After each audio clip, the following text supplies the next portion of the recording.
standard conditions. Very, very important. Okay. The next one, entropy, standard entropy change of combustion. So this is the entropy change when 1 mole of a substance is completely burnt in oxygen to make carbon dioxide and water under standard. So all these gases basically. So make sure you know these definitions are so important. Okay, completely burnt, 1 mole of substance is completely burnt. And the final definition you need to know is the standard entropy change of formation. This is the entropy change when 1 mole of a compound is formed from its elements in their standard states under standard conditions. Okay, so you'll see these being played out later on in the video. Okay, so bond breaking and making. So bonds are broken and made during a reaction. Obviously, we're reacting these things. We have to break some bonds. So bonds are broken. Energy is needed to break bonds. So energy is actually absorbed. And because energy is needed, this is an endothermic process. So delta H is going to be positive.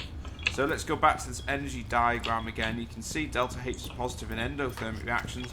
More energy, if more energy is needed to break bonds than energy now formed to produce your product. Overall, the reaction will be endothermic. And let's look at bonds made. So this is when bonds are formed, energy is released.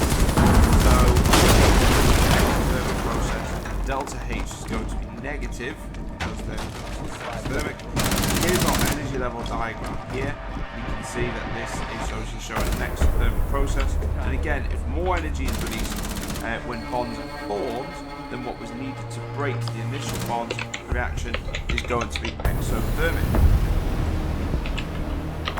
Okay, so the energy needed per mole to break attractive forces in a bond, in bonds, is called bond dissociation enthalpy. So just be aware of that. It's the amount of energy per mole to break these attractive forces. This only happens in gaseous compounds though. Okay, so as long as you're aware of that, you need to know about bond dissociation enthalpy. Okay, so mean bond enthalpy. Right, so bonds of the same type don't all have the same amount of energy, which may sound a little bit strange, but actually it's pretty logical if you look at it. So let's say we've got 4 CH bonds in methane. Okay, they all have slightly different bond enthalpies. The energy needed to break the first CH bond will be different to the energy needed to break the second CH bond. So therefore the energies are obviously different depending on which one you're going to break first and which one you're going to break second. So what we can do then, because it's a bit confusing, we have all sorts of different energy values for the same bond. We can measure the enthalpy values of the energy of breaking all 4 bonds to get the amount of energy needed to break all 4, and then what we can do is divide them by 4 to get a mean bond enthalpy, so it's an average bond enthalpy. Okay, so the total for this case is 1,662 kilojoules. That's for 4 CH bonds. So the mean bond enthalpy is basically of just 1 CH is that number divided by 4. So this is going to be 415.5 kilojoules per mole. Now that's the mean bond enthalpy for a CH bond. And enthalpy changes. You need to know this need to break the bonds minus total energy released. So let's have a look at an example. Calculate the energy change for the combustion of methane. Here's methane, burning it with oxygen or combining it with oxygen to form carbon dioxide and water. Here's the data. Okay, so we've got the bond enthalpies here. There's all the enthalpy values there. Look, in kilojoules per mole. This is mean bond enthalpy. C double bond O, CH, O double bond O, and OH. Okay, so we need to be able to work out the total amount of energy needed to break all of the bonds in all of the reactants. So we've got 4 lots of CH because of the methane. So that's 4 lots of 435 is 1740. We've got 2 lots of O2. So we're going to do 2 times by 498, which is 996. So add them up, and the total should be 2736 kilojoules per mole. It's the total amount of energy needed to break the bonds. It's an endothermic process. Then we need to work out how much energy is released when we form these bonds here. So we've got 4 OHs, because we've got 2 water molecules. 4 times 4 is 4, 1856. And we've also got 2 lots of CO, carbon dioxide, and then it's still 2 lots of CO. 2 times 5, and that's 161. Okay, so all these add up 3, 4, actually more energy being given out when we're forming these bonds than breaking them in the first place.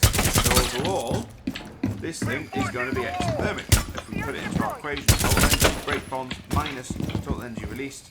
That minus that, okay, so minus 730 kilojoules per mole. And it is negative.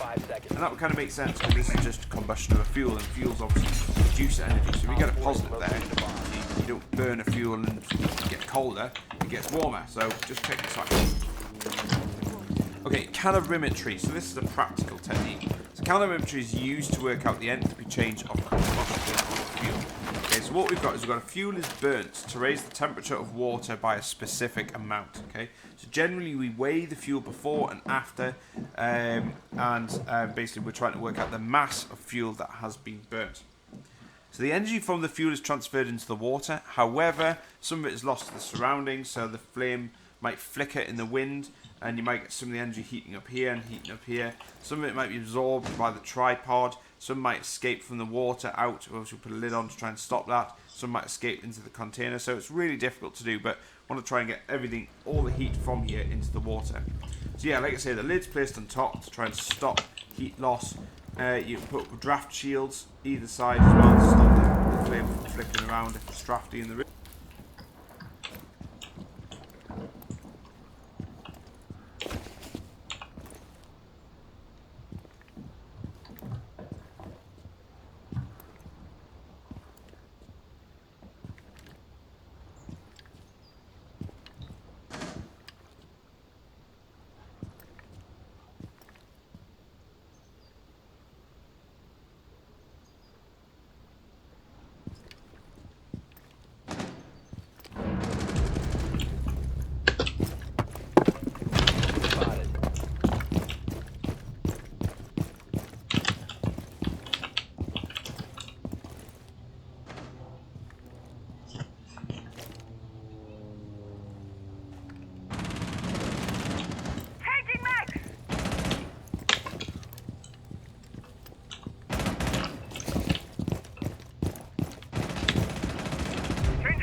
Someone exposed you.